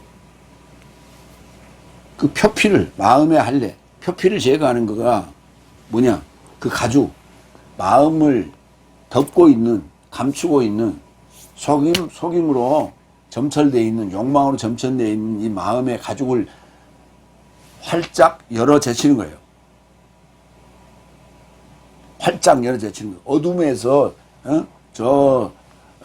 동창을 해를 바라보기 위해서 문을 활짝 열어 제치는 거예요. 이것을 그리스도스의 할례, 이걸 세례라고 하는 거예요. 세례라고 하는 건 그리스도의 할례는 그 활짝 열어 제치는 개념이고, 세례라고 하는 건 함께 장사됐다, 옛삶은 이렇게 하는 거예요.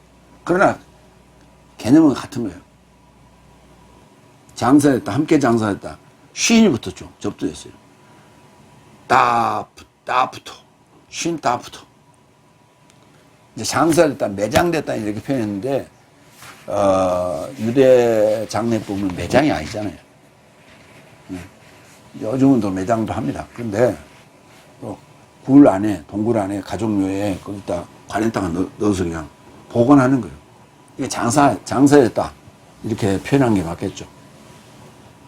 로마서 6장 4절. 그런즉 아버지의 영광으로 인하여 그리스도스가 죽음 삶에서 일으켜진 것과 똑같게 하려고 내 삶이 세례로 인하여 사망에 이르고자 그와 함께 장사되었으니 이와 같이 내 삶도 생명의 새로움 안에서 활보하자.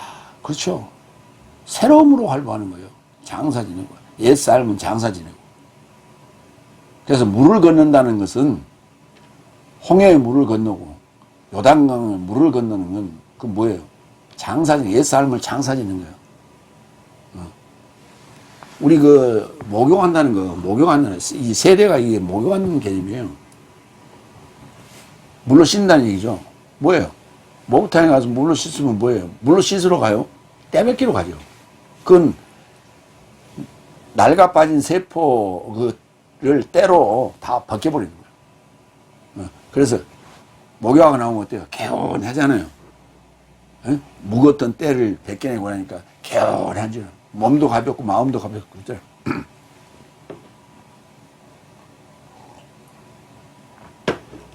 그래서 죽음 삶에서 일깨졌다 이렇게 말하는 거예요. 그 안에서 네 삶도 죽음, 네크로스에서 그를 일으키신 하나님의 활동, 에네르게이아의 믿음으로 인하여 함께 일으켜졌다. 여기도 마찬가지로 쉰이 붙었어요. 에게이로, 에게이로. 함께 일으켰다. 함께 장사됐다. 딱 붙어. 네크로스는 죽음이 아니에요. 죽음입니다. 죽음. 시체. 근데 시체라고 하면 이렇게 눈에 보이는 거기 때문에 죽음은 또 조금 더 영적인 걸 포괄하니까 죽음으로 네크로스를 그렇게 이해하시면 좋겠습니다. 3장 7절 그것으로 그의 능력의 활동을 조차 내게 주어진 하나님의 은혜와 선물을 조차 내가 봉사자가 되었다. 그러니까 봉사자가 내 힘으로 하는 게 아니죠. 주님의 능력으로 하는 거예요. 에베소 2장 5절 6절 타락 삶으로 죽음 삶으로 있는 내 삶도 그리스도와 함께 살리셨고 내 삶이 은혜로 구원받게 된 것이며 그와 함께 일으켜졌고 그리스도 예수 안에서 하늘적인 삶 안에 함께 앉히셨으니 에피우라노 하늘적인 형용사예요. 하늘에 접혀 있는 그런 삶 안에 앉히셨다. 삶이 바뀌었다는 거예요. 응? 미천한 삶에서 높은 삶으로 바뀌었다는 거예요.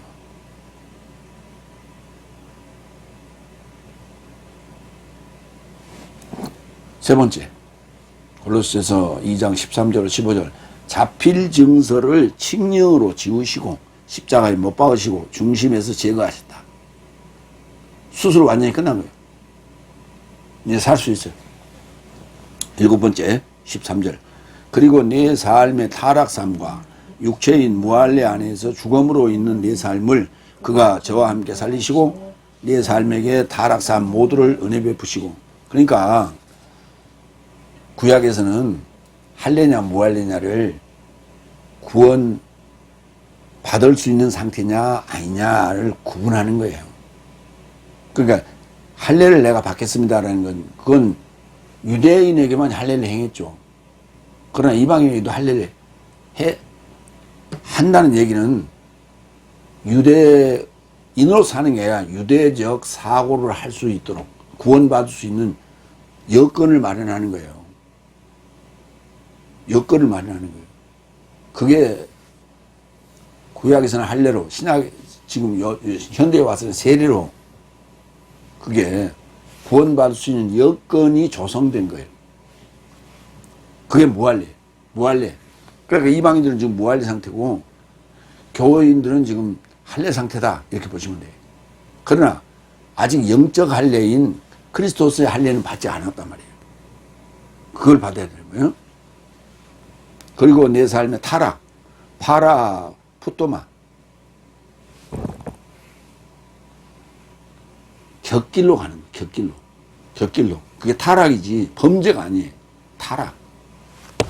삶과, 그러니까 정상적인 삶을 가지 않고 타락, 옆길로. 어떤 영향에 의해서 하든지. 화살이 이렇게 가야 되는, 바람이 보면 옆으로 가잖아요. 타락하는 거예요. 그래서 파라, 푸토마, 삶과 육체인 무할례 삶. 아크로비스티아. 아크로비스타 기억나십니까? 서쪽에 있는 암흑의 그 집. 그 아크로비스타 아니에요. 그 아크로비스티아니까 무할례라니까. 그 아직 그 이방인들이야. 그 교회 안에서 들어오지 못했어. 거기 살고 있는데. 무할례 안에서 죽음으로 있는 네 삶을. 그러니까 거기서 이제 구원 받아야 돼. 회개하면. 아크로비스티아가 또 하나. 로마서 4장 25절. 예수께서 내 삶의 타락 삶을 인하여 넘겨졌고 내 삶의 의로움을 인하여 일으켜졌다. 내 삶 때문에요. 근데 나는 지금 21세기에 살고 있는데 원년에 오신 예수님이 이때 2000년 후에 타락 삶을 내 몫을 내 몫으로 넘겨주셨어요. 십자가에. 그 말이 되는 소리를 해야지.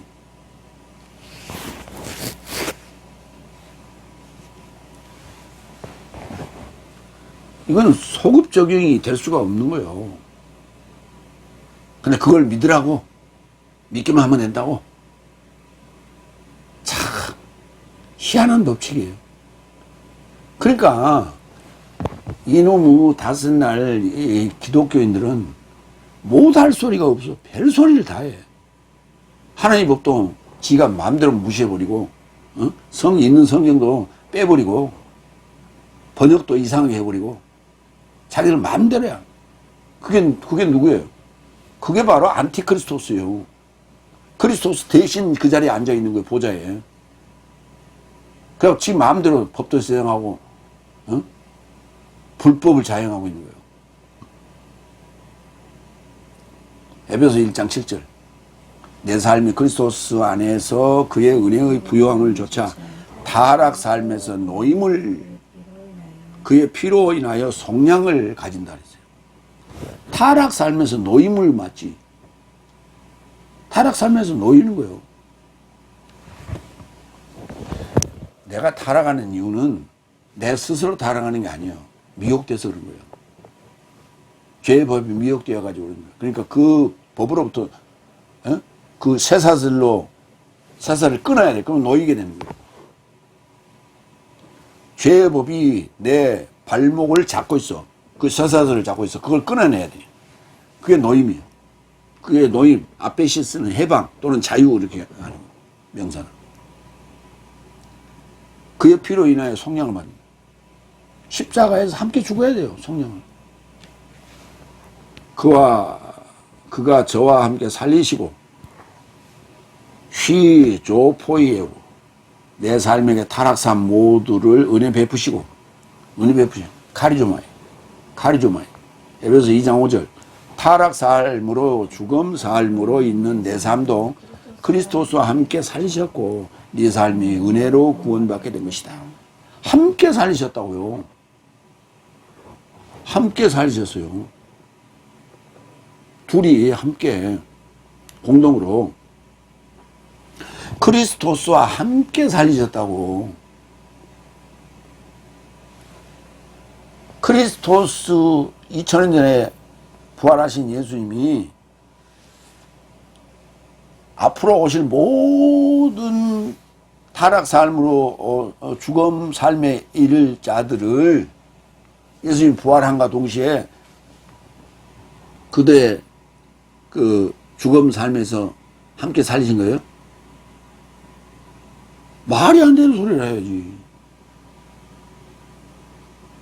뭔가 접촉점이 있어야 되잖아. 관계를 가져야 함께라는 말을 하지. 응? 관계도 아무 관계도 없는데 어떻게 그냥 믿기만 하면 돼?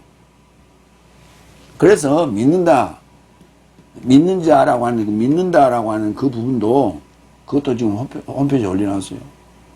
그 이름을 믿는 자, 그를 믿는 자. 아니요. 그의 이름에 이르고자 믿는 거예요. 그의 이름에 이르고자. 성부와 성자와 성령의 이름에 이르고자 세례를 주고. 성경 똑바로 좀 보세요. 근데 이 소리를 들어야 되는데 안 들어요.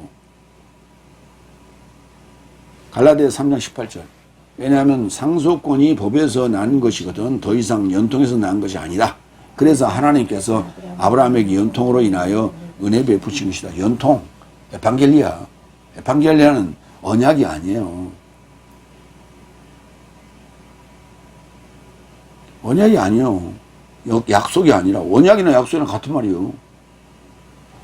몇 번 얘기하지만 약속이 전체를 포괄하는 얘기라면 언약은 말로 하는 약속. 서약은 글로 써서 사인해서 하는 거. 서약. 글로 쓰는 약속. 맹약은 피를 흘려가며 서로 하는 약속.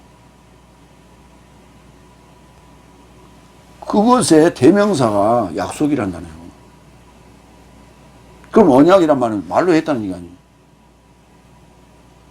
여호와께서 아브라함에게. 근데 에판겔리아가 어떻게 약속이요? 에판겔리아 에피를 빼면 앞에 접두를 떼면 안겔로스예요. 소식이요, 소식. 소식 앞에 에피가 붙어서 접된 소식이요. 접한 소식이라고. 소식이 왔다고. 소식이 왔어. 연결됐다고. 근데 그게 무슨 놈의 약속이요? 약속은 같이 할 수도 있고 저 멀리 전화로 할 수 있는 거예요.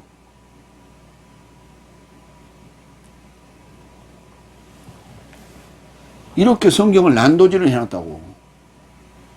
이게 사탄이 아니고 대신 안티크리스토스가 아니고 뭐냐고. 이들이 안티크리스토스라고. 성경을 난도질하는 자들. 자기들 마음대로 번역해 놓은 자들. 안티크리스토스, 대신 크리스토스. 그 자리 보좌에 앉아갖고 크리스토스 역할을 하고 있어요. 예수님이 뭐라 했어? 그들을 조심하라고 그랬잖아. 마태복음 24장에. 그들이 뭐 할게요? 철학이나 전통으로 미혹할 거라고. 그게 무슨 내가 사탄이 열불 달린 짐승인 줄 알아요? 북한 괴뢰 도당은 뿔이 이렇게 난 것인 줄 알았죠, 옛날에 우리 초등학교 다닐 때는. 사탄이 그러니까 열뿔이 있는 거 달고 있는 그런 괴물인 줄 알아요? 지금 윤석열이가 그런 인간적인 괴물이라고 저게. 그 집단들이. 그걸 얘기하는 것이 무슨 진짜 무슨 뿔이 이렇게 달리는 줄 알아? 뿔이 달렸다는 말은 무슨 말이에요? 막 휘젓고 다닌다는 얘기 아니에요. 막 들이받는다는 얘기예요. 그거 무법천지죠. 그걸 그렇게 상징적으로 얘기하는 것이 진짜 뿔이 달렸어? 연통. 하나님께서 아브라함에게 연통으로 인하여 은혜 베푸신 것이요. 그 아브라함의 후손으로 우리가 입적되는 거예요. 그 얘기가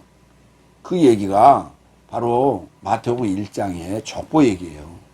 그 영적 족보에, 아브라함의 영적 족보에 마지막에 내가 들어가야 된다. 그래서 42대가 딱 맞아 들어가는 거예요. 그게 비밀인 거예요. 그 한 대를 찾아내는 게. 여덟 번째, 14절. 내 삶에 거슬리는 자필 증서를 칙령으로 지우시고 그것은 내 삶에게 반대편에 있었던 것이며 그것을 십자가에 못 박으시고 중심에서 제거하신 것이다. 내 삶에 거슬리는 자필 증서.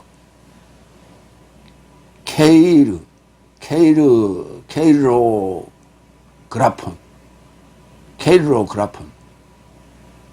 손으로 쓴 편지, 그라페. 칙령으로 지우셨다고, 도구마로. 그러니까 예수님께서 오셔서 하신 말씀이 칙령인 거예요. 그래서 면밀히 살펴봐야 돼, 예수님 말씀을. 그래서 그것이 무슨 말인지 모르겠으면 사도서신을 보라고. 사도서신에 그 설명을 다 해놨어. 복음서를, 사복음서를 설명을 해놨어. 그게 사복음서 설명서라고 어떻게 그렇게 단정적으로 얘기하세요. 마태와 요한은 예수님의 직계제자고 누가와 마가는 예수님의 제자가 아니에요. 직계제자가 아니에요. 바울의 직계제자라고.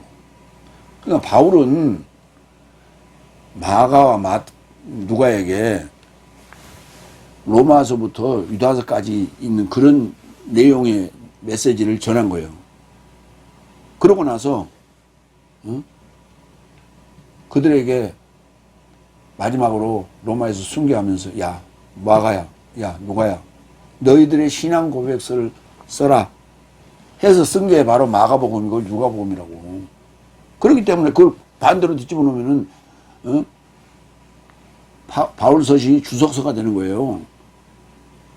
마가와 누가와 마태와 요한 복음 사복음서를 대조하라는 거예요. 응? 예수님의 직계제자가 쓴 신앙 고백서, 바울의 제자가 쓴 신앙 고백서 두 개, 네 개를 다 대조해가라는 거예요. 그거 비슷하잖아.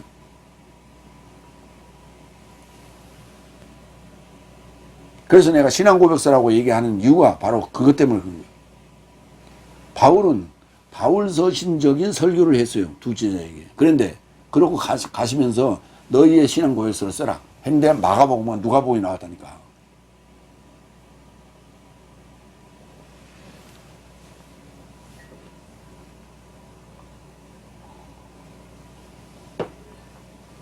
그래서 그걸 역으로 계산하면은 바울 서신이 주석서가 된다.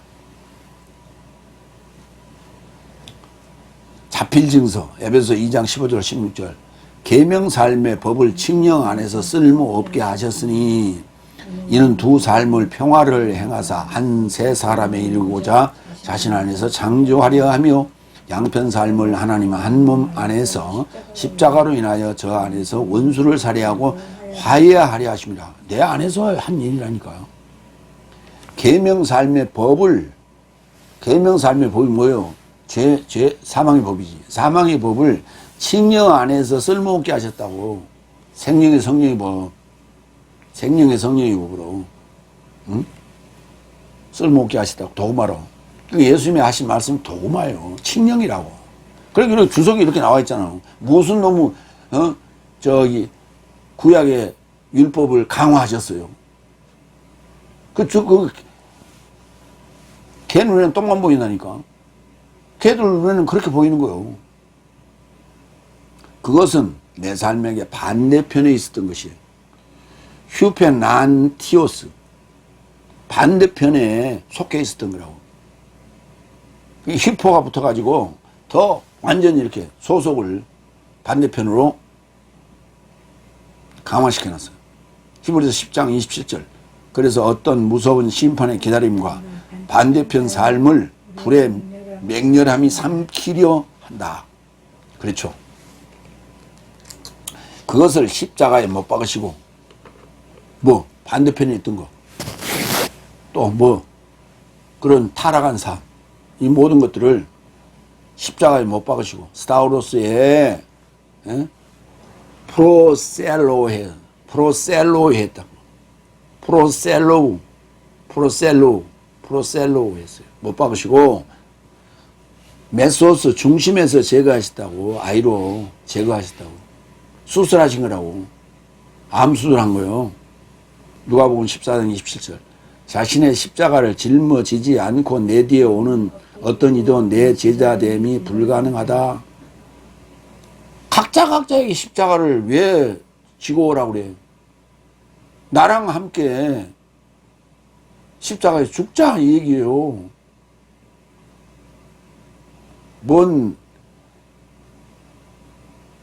내가 십자가 짓게, 응? 내가 책임질게, 그 얘기가 아니라니까. 내가 책임질게 어떻게 내가 십자가 짓게 해요? 왜 그렇게 갖다 붙여? 그러니까 그렇게 사람들에게 미혹시키는 거예요. 암암리에 그렇게 주입시키는 거예요, 그게. 그러니까 세상 사람들도 그렇게 한다니까. 내가 십자가 짓게? 뭔 십자가를 줘? 제가 책임지키지. 말은 똑바로 해야지. 입은 비틀어졌어도 말은 똑바로 해야지. 내가 책임질게 그래야 맞지. 내가 십자가 질게요 어떻게. 예수님은 모두를 위해서, 인류 모두를 위해서 십자가 지신 게 아니라니까. 나와 함께 십자가 지셨어요. 이건 저때 오늘 하루 종일 지금 읽었던 얘기가 함께 십자가에 못 박히시고, 어? 함께 장사되고, 그렇게 얘기해. 함께 살리셨고.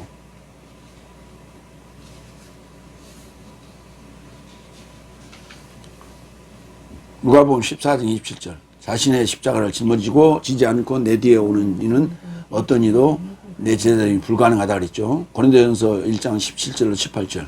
왜냐하면 그리스도께서 나를 세례 베풀라고 파견하지 않고 오로지 복음 전하라 파견하셨으니 말의 지혜 안에서 아니라 그리스도의 십자가가 헛되지 않게 하려 합니다.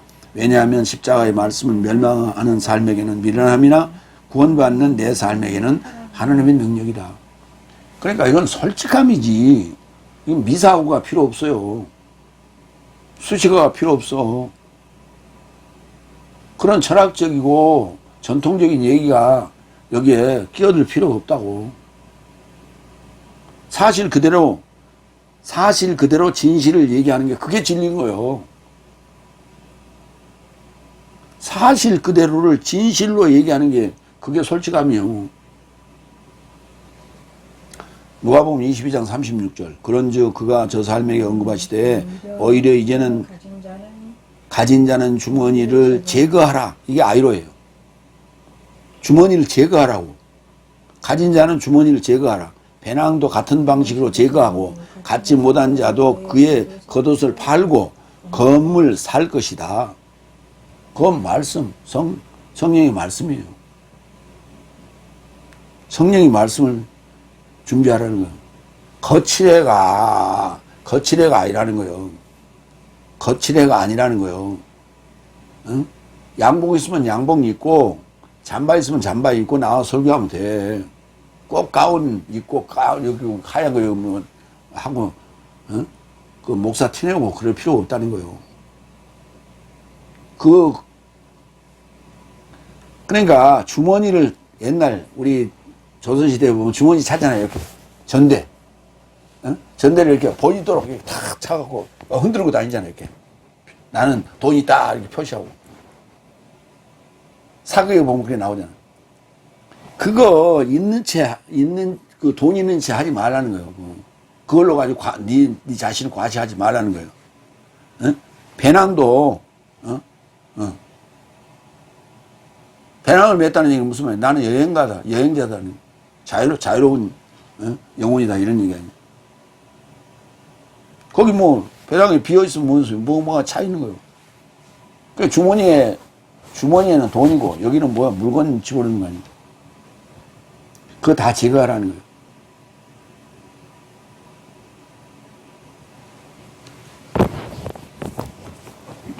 아홉 번째 15절. 그가 우두머리 삶과 건세 삶을 솔직함 안에서 무장해제하여 보여주셨고 저 삶을 그 안에서 승리하게 했다. 솔직함이에요. 진짜 솔직함. 파레시아.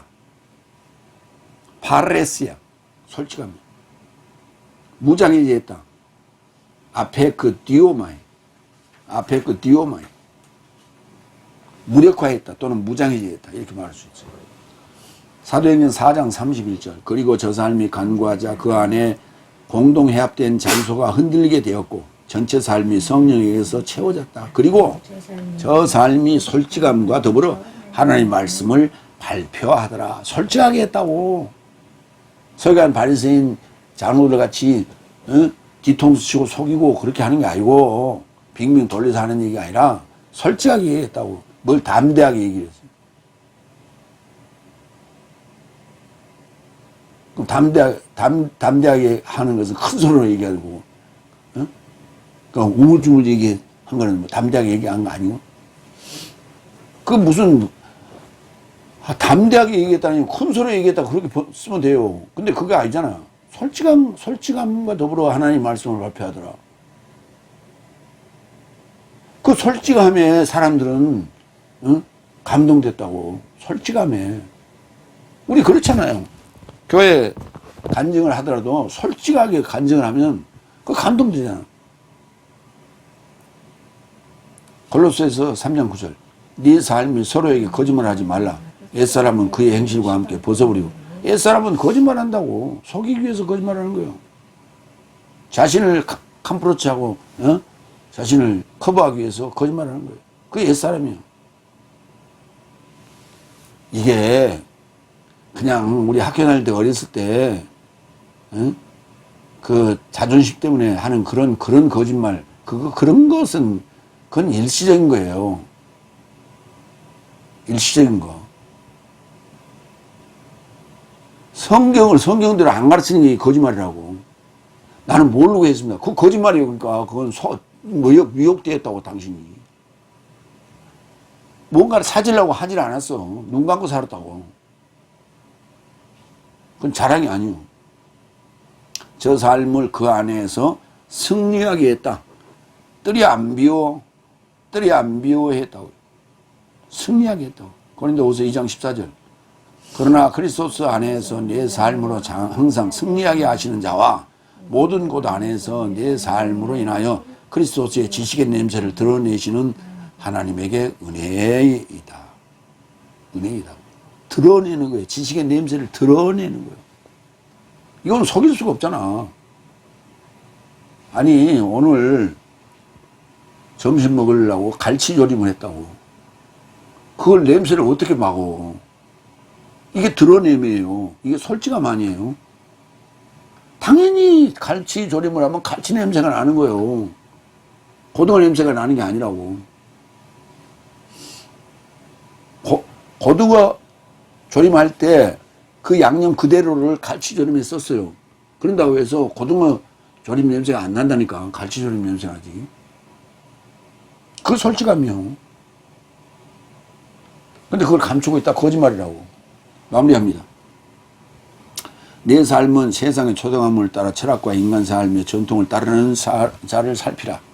손으로 하지 않은 그리스도스의 할례 안에서 할례받고 세례 안에서 그와 함께 장사되었고 죽음에서 그를 일으키신 하나님의 활동에 믿음으로 인하여 함께 일으켜졌으니 그가 자필 정서를 칙령으로 지우시고 십자가에 못 박으시고 중심에서 제거하여 우두머리 삶과 권세 삶을 솔직함 안에서 무장해제 하시고 승리하게 하셨다.